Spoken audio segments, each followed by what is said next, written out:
کہتے ہیں کہ امام ابو حنیفہ رحمۃ اللہ علیہ کے زمانے میں کوئی آدمی تھا اور اس نے بڑے بڑے اکابر اولیاء کو نوٹ کیا تھا، لیکن تسلی نہیں ہوئی کہ کون بڑا اولیاء اللہ ہے۔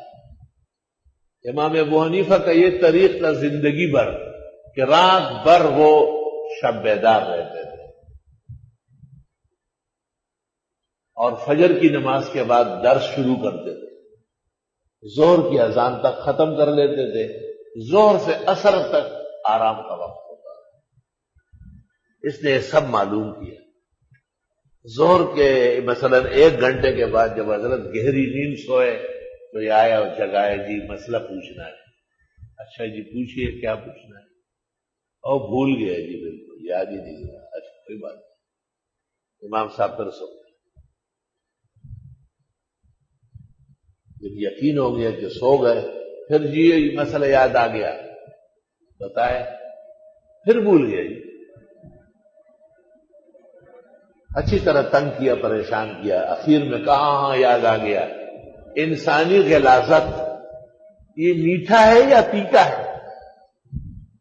سوال دے کر امام صاحب نے کہا جب یہ تازہ ہوتا ہے تو میٹھا ہوتا ہے، اور جب سوکھ جاتا ہے تو پھیکا ہو جاتا ہے۔ اس نے کہا آپ نے کھایا ہے؟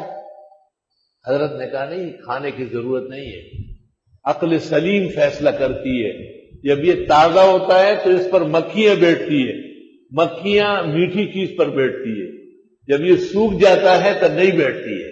معلوم ہوا کہ تلخی آ گئی تو وہ رو پڑا، ہو امام صاحب کے پیروں پہ سر رکھا، حضرت معاف فرمائے، بہت تکلیف۔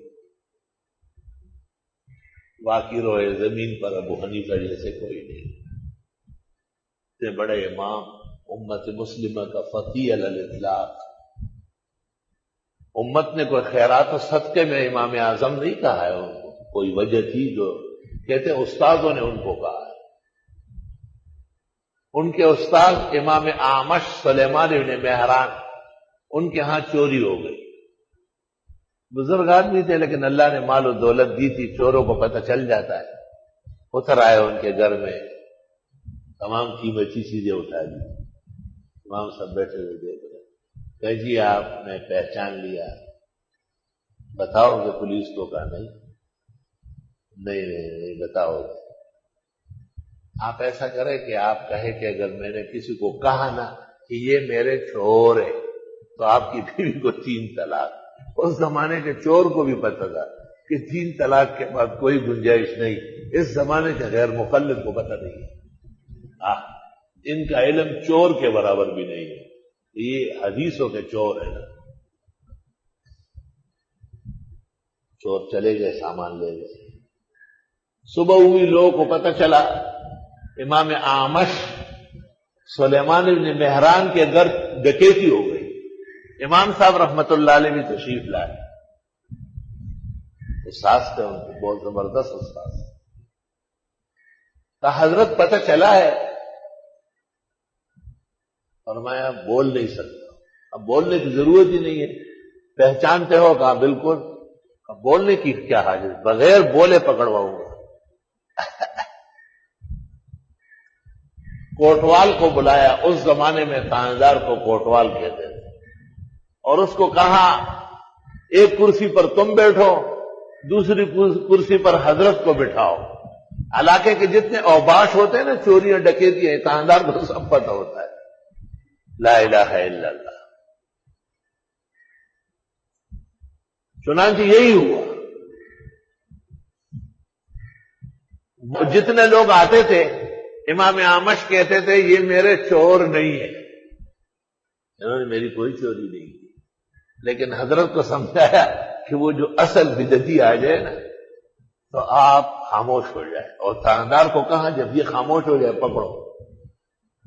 وہ جو اصل شیطان جو رات کو آئے تھے وہی پکڑے گئے، لائے گئے۔ ان کو دیکھ کر کے امام صاحب نے سب دیا، آپ نے پکڑ رکھا۔ امام ابو حنیفہ ایسا فقیہ، علماء کہتے ہیں اس واقعے میں ان کے اساتذہ نے کہا یہ ہمارا امام اعظم۔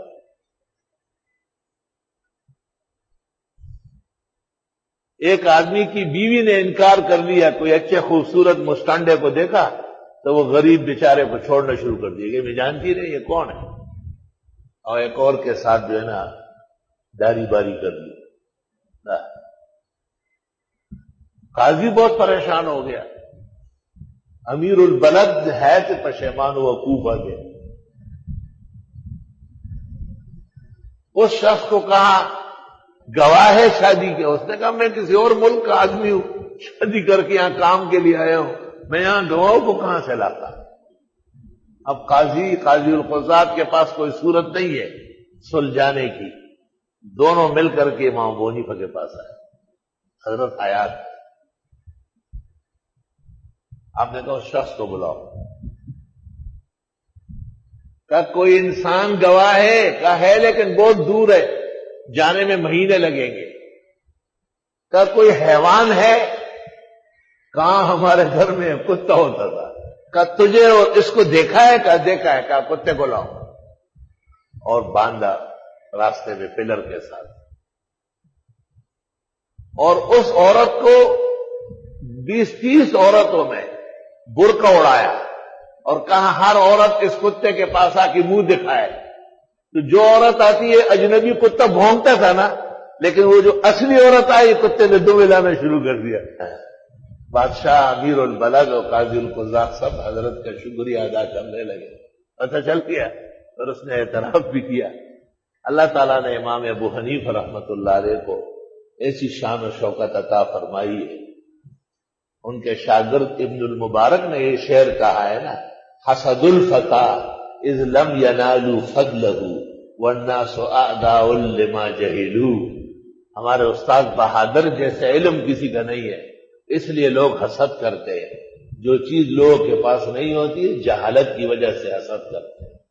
حسد الفتى اذ لم ينالوا فضله والناس اعداء لما جهلوا۔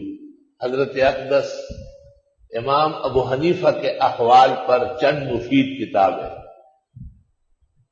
شیخ و مرشد محقق الاثر مولانا سرفراز خان نے امام اعظم ابو حنیفہ کے نام سے ایک کتاب لکھی ہے، نہایت تحقیق سے، اور حق ادا کیا ہے۔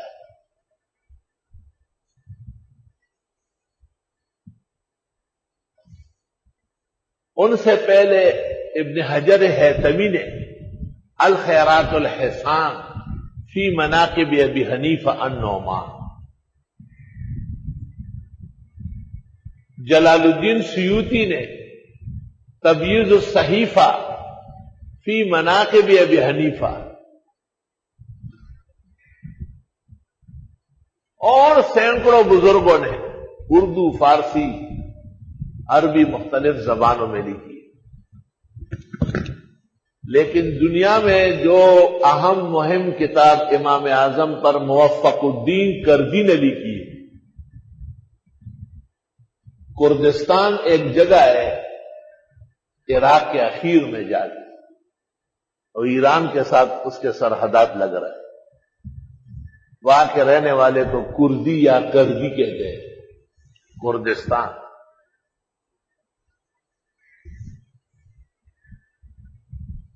اس کا ایک شہر ہے ککریت، صلاح الدین یوسف ابن ایوب وہیں کے رہنے والے تھے، فاتح بیت المقدس، ککریت۔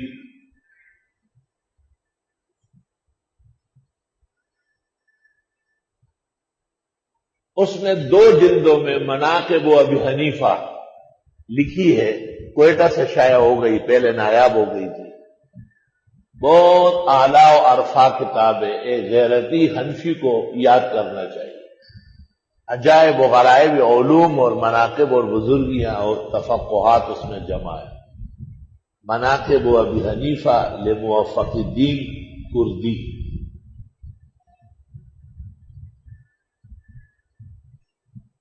علماء اختصار کے ساتھ اس کو کہتے ہیں مناقب موفق الدین کردی کی مناقب ابی حنیفہ۔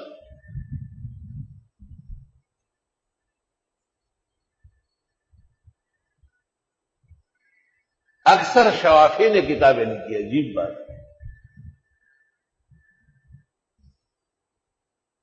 عبد الوہاب شعرانی امام الاولیاء مشہور زمانہ شافی، انہوں نے بھی حضرت پر کتاب لکھی ہے مناقب ابی حنیفہ، اور المیزان الکبریٰ کے اندر بھی امام صاحب کو رسول اکرم صلی اللہ علیہ وسلم کے